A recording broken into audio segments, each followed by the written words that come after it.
All right, let's get right into it. What if the biggest thing holding you back from building wealth isn't your job or your bank account or where you came from? What if it's all in your head? Today, we are doing a brutally honest breakdown of the mindset shifts that really separate the wealthy from, well, everyone else. This quote right here, this is the heart of it all. It basically says, money comes later. First, you have to change your mindset. And this is so important because most of us get it completely backward. We think, man, if I just had more money, then I'd feel wealthy.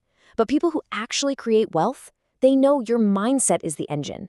The money, that's just the exhaust. It's the result, not the starting point. So let's kick things off with the absolute foundation, the first big shift, soch, which just means thinking. In this first section, we're going to put two ways of thinking right next to each other, the garib or poor mindset and the amir or wealthy mindset. And boom, this slide just nails the first huge difference. On the left, you've got the poor mindset looking at something successful and saying, I wish I had that. See how passive that is? It's just a wish. But on the right, the wealthy mindset sees the exact same thing and asks, how can I build that? That's active. That's a question that leads to a plan. It's the difference between just dreaming of owning a restaurant and actually starting to Google how to write a business plan for one. Okay, this next one is a biggie. Ask yourself, why do you work? The poor mindset, over on the left, is all about working to save money. It's a defensive game, It's like a football team that's just trying not to lose. But the wealthy mindset, on the right, it's about working to make money. It's all offense, all the time, always looking for ways to score, to grow, to actually win the game. And here's the final piece of this thinking puzzle, and it's all about responsibility.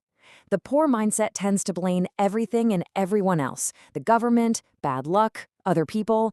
It's a viewpoint that just gives all your power away. The wealthy mindset, though, it looks inward. It asks, okay, where did I go wrong here? And listen, this isn't about blaming yourself. It's about finding the lesson, taking ownership, and putting yourself firmly back in the driver's seat of your own life. And that leads us perfectly into our second section, which is all about value. More specifically, we're talking about the connection between skill or pesa, skill and money. Because, once you change how you think, the next thing that's got to change is what you do. So here's the absolute game changer of an idea. The poor chase money, the wealthy chase value. Think about that for a second. Money is just a byproduct. It's an effect. If you focus all your energy on creating value, on providing value, on becoming valuable, the money will follow you. It has to. Chasing money is like trying to catch your own shadow. Instead, if you just chase the source of light, which is value, that shadow will follow you everywhere you go. So you're probably asking, okay, great, but how do I actually create this value? Well, it's not some big secret. It's a pretty simple 3-step formula. Step 1, learn a high-value skill, something like marketing or sales or coding, something that solves a real problem that people have. Step 2, use that skill to genuinely create value for others. And then, and only then, comes step 3. You earn money as a totally natural result. The big aha moment here is that money is the last step, not the first one. And the potential for growth here is just staggering. Get this. By just committing to getting a tiny bit better at your skill every single day, you can get ahead of 95% of other people in just 1 year. 95%. Why? Because most people just don't do it. That power of consistent daily improvement, it's like compound interest for your brain. It starts small, but then it just explodes. Now, once you do start earning that money, the mindset shift has to continue. This quote is pure gold. Treat every 1,000 rupees like a seed. Use it to grow. See, the average person saves $1 and it just sits there as $1.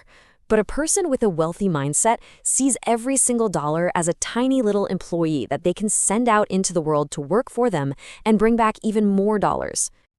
Which brings us right into section 3, where we're going to talk about the 2 most important assets you have that aren't actually money: time and people.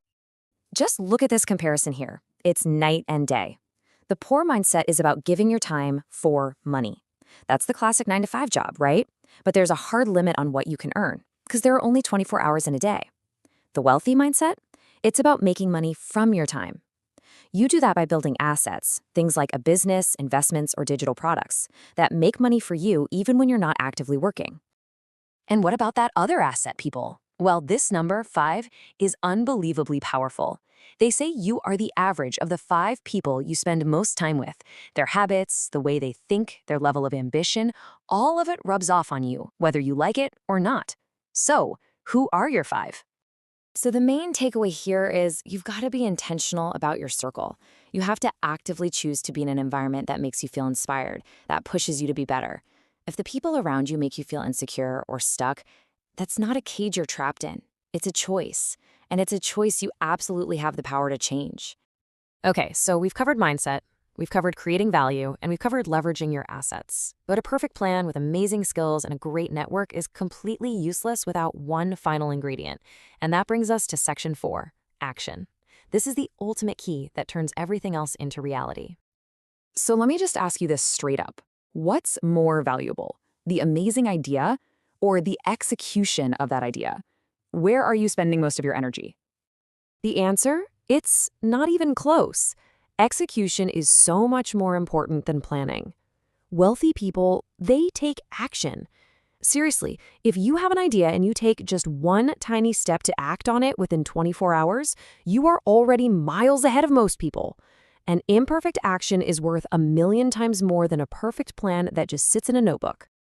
And this right here, this brings us to one of the most powerful and honestly freeing ideas in this entire breakdown. The quote says, "Poverty is a condition, not a permanent identity." This is so important. It means being poor is about your circumstances, not about who you are as a person.